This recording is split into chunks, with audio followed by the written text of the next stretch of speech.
செய்ய போகிறோம்.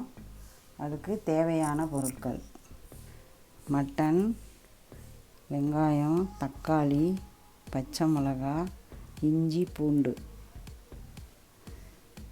மிளகு, ஜீரகம், சோம்பு, தனியா 2 ஸ்பூனு. எல்லாத்தையும் அடுப்பில் லைட்டாக ஃப்ரை பண்ணிக்கிட்டு பவுட்ரு பண்ணணும்.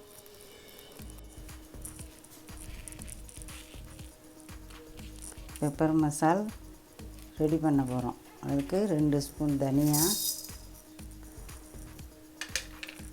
சோம்பு 1 ஸ்பூனு. இது கொஞ்சம் ஃப்ரை பண்ணிக்கிட்டு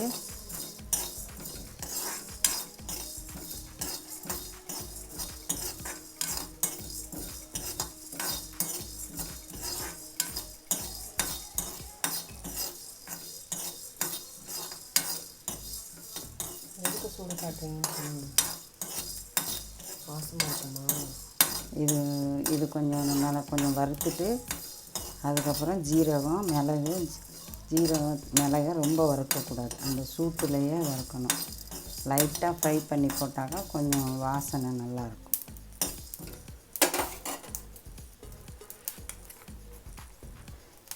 ஜீரகம் 1 ஸ்பூனு. அடுப்பை ஆஃப் பண்ணிடலாம். அந்த சூட்டுலேயே இது பண்ணணும். ரொம்ப வறுக்கக்கூடாது. ஜீரகம், மிளகெல்லாம் ரொம்ப வறுக்கக்கூடாது. மிளகு 1 ஸ்பூன்.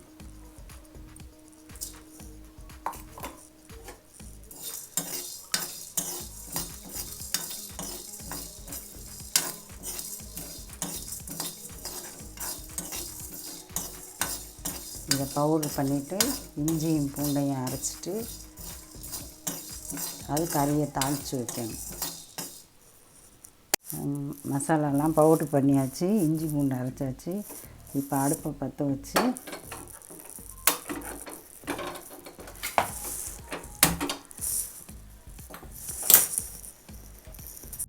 சட்டி காஞ்சிருச்சு. எண்ணெயை ஊற்றி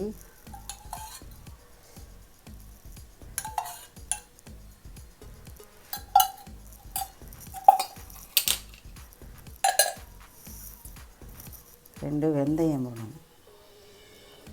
அது வறுத்து பவுடரோடு அரைச்சிருக்கேன்னு 2 வெந்தயம் போட்டு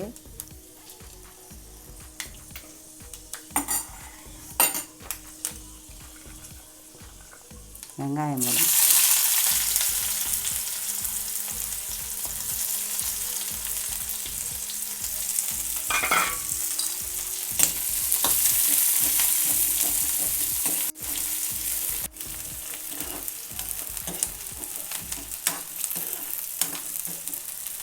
இஞ்சி பூண்டு போட்டு தக்காளி போடணும்.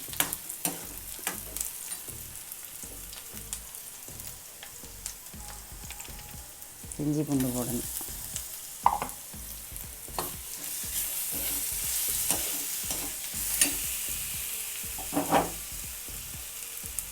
கருவேப்பிலை போடணும்.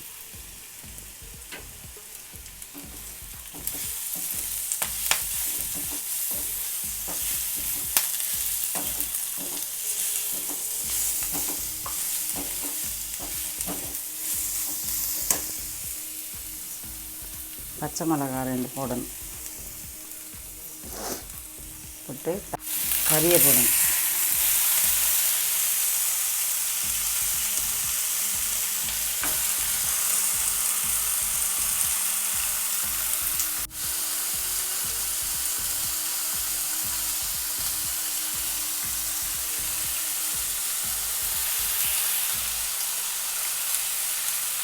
தக்காளியும் போட்டு மஞ்சள்தூள் கொஞ்சம் போட்டு உப்பு போட்டு கிண்டி விடணும்.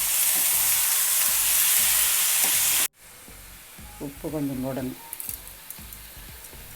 உப்பு போட்டு கொஞ்சம் மஞ்சள்தூள் போடணும்.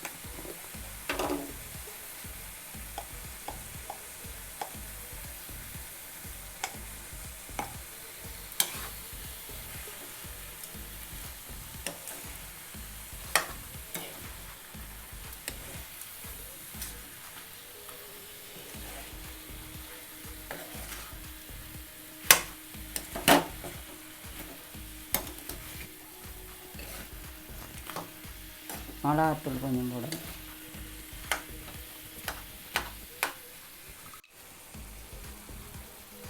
கொஞ்சம் மிளகாத்தூள் போடணும்.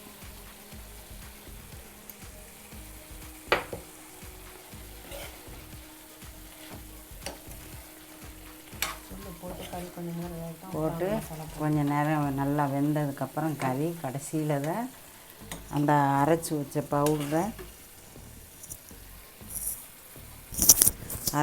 பவுடரை கடைசியில் தான் போடணும்.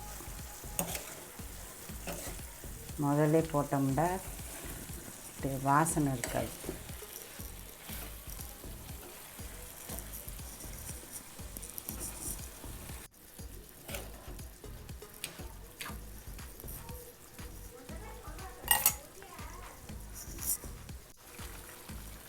மூடி வச்சு கொஞ்சம் நேரம் நல்லா வேகணும். கறி வெந்ததுக்கப்புறம் தான் அந்த பவுடரை போட்டு கிண்டி ட்ரை பண்ணி இறக்கணும்.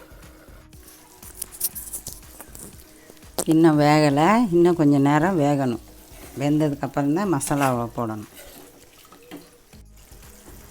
இப்போ அரைச்சி வச்சிருக்கிற மசாலாவை அதில் போடணும். பவுட்ரு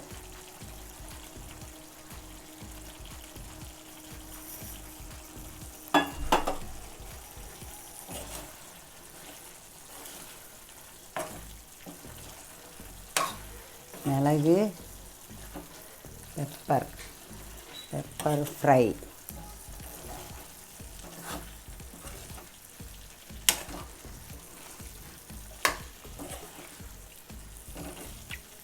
இன்னும் ஒரு 5 நிமிஷம் ஆகும், ரெடி ஆகும். நல்லா சுருட்டிட்டு அதுக்கப்புறம் இறக்கிறேன்.